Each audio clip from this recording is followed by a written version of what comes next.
हरिओम। जय श्री श्याम। दर्शकों, आज बताएंगे कि किस प्रकार से व्यक्ति हर चीज की अहंकार कर लेता है।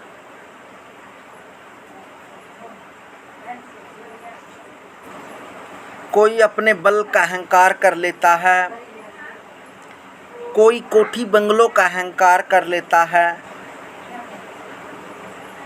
कोई दौलत का अहंकार कर लेता है, या कोई विद्या का भी अहंकार कर लेता है। लेकिन जो समय होता है वह सभी को एक बार समय देता है। उसका बुरा या शुभ, इंसान पर समय समय पर बुरा समय भी आता है और अच्छा समय भी आता है।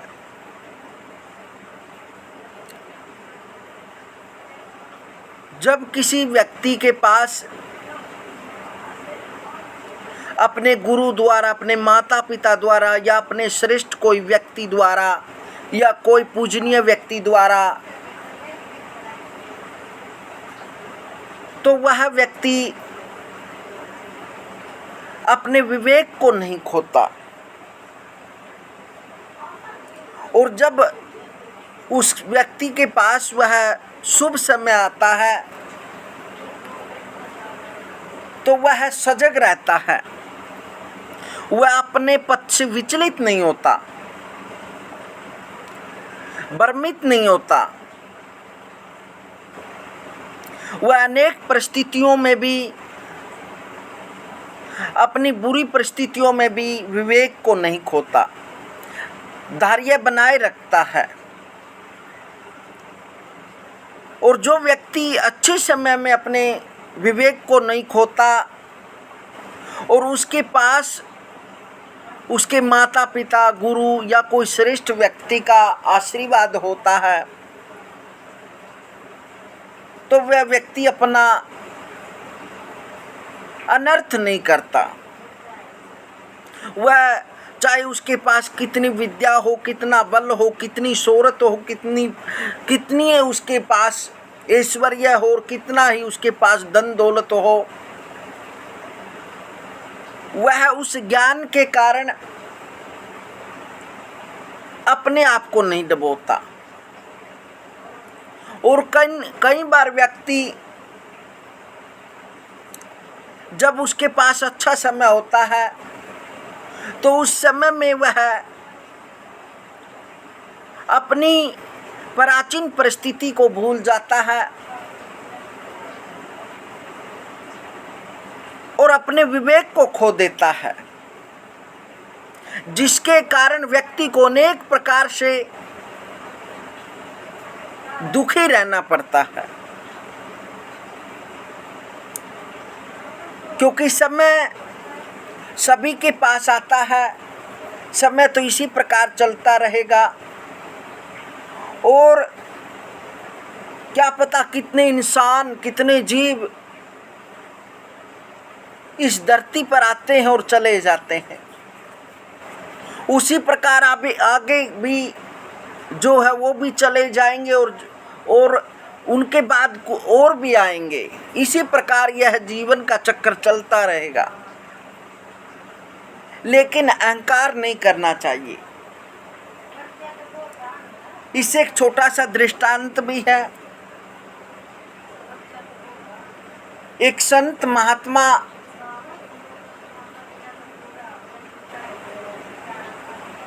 चलते जा रहे हैं और रास्ते में देखते हैं वह एक सुंदर महल उनको नजर आता है। वह उस महल के पास जाते हैं और उस महल के पास जाकर देखते हैं उस महल के आगे एक गेट कीपर खड़ा है और वह उस गेट कीपर से कहता है कि अरे सजन, क्या मैं इस महल में रह सकता हूं? लेकिन वह गेट कीपर कहता है कि महाराज जी यह कोई सराय नहीं है, यह मेरे साहब का महल है, यह किसी के संतों का या किसी राइगर के रहने के लिए स्थान नहीं है। लेकिन वो संत महात्मा कहते हैं कि हरे भगत जी यह सराय ही है। उन गेट कीपर और महाराज जी का विवाद इतना बढ़ जाता है, इतनी देर के बाद जो उसका मालिक होता हुआ निकल कर आता है, वह मालिक कहता है कि आप किस बात से झगड़ रहे हैं। लेकिन वो गेट कीपर कहता है कि साहब ये संत महात्मा आपके महल को सराय बताते हैं। लेकिन वो मालिक भी फिर कहता है कि महाराज जी ये सराय नहीं है, यह मेरा महल है। लेकिन संत जी तब भी कहते हैं यह आप झूठ बोल रहे हैं, यह सराय है, यह आपका मकान नहीं है। तो इस प्रकार से कहते कहते उनका विवाद बढ़ जाता है और संत जी फिर समझाते हैं उसको, जो महल का मालिक था उसको कहते हैं कि आज से मैं काफ़ी वर्ष पहले आया था, यहाँ इस महल का कोई और मालिक था और उसके बाद में कुछ वर्षों बाद आया, तब इस मकान, इस जो आपका यह रहने का स्थान है, यहाँ इसका मालिक कोई और था।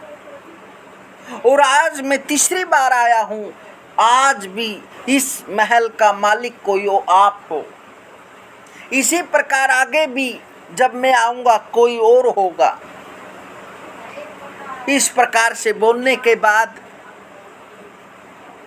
वह मकान महल मालिक संत की बातों को समझ जाता है और उसके चरणों में गिर पड़ता है, क्षमा मांगता है, प्रार्थना करता है कि हे संत जी मेरे से यह गलती हो गई। और वह गेट कीपर को भी भला बुरा कहता है। इसी प्रकार इस दृष्टांत का केवल भावार्थ ये है कि केवल हम तो गेट कीपर हैं, केवल कुछ दिनों के रक्षक हैं,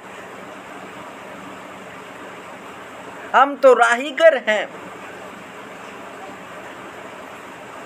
हम तो यात्री हैं, इसका मालिक तो कोई और ही है।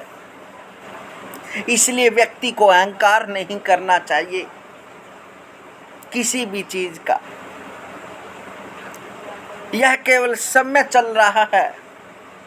जो हमारा परम हितैषी मित्र होता है वह तो हमारा समय होता है, वह तो केवल घड़ी होती है जो टक टक करती हुई हम सभी को मौत के पास लेकर जाएगी, मृत्यु के पास लेकर जाएगी।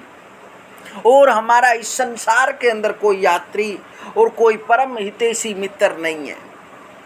इसलिए अहंकार नहीं करना चाहिए। सब उस परम पिता परमात्मा की देन है और उसी का दिया हुआ सब कुछ है, उसी का ये शरीर है, उसी का ये संसार है। हम तो केवल एक सेवादार हैं। इस भाव से जब हम हर समय विचार करते हैं, सोचते रहते हैं, तो वो व्यक्ति विवेक कभी नहीं खोता, वह अहंकार की बातें कभी नहीं करता, वह सदैव नरम स्वभाव से रहता है। दर्शकों, इस दृष्टांत को सुनकर कमेंट के माध्यम से जरूर बताएं आपको कैसे लगा। मिलते हैं दर्शकों अगली वीडियो में, तब तक हरिओम।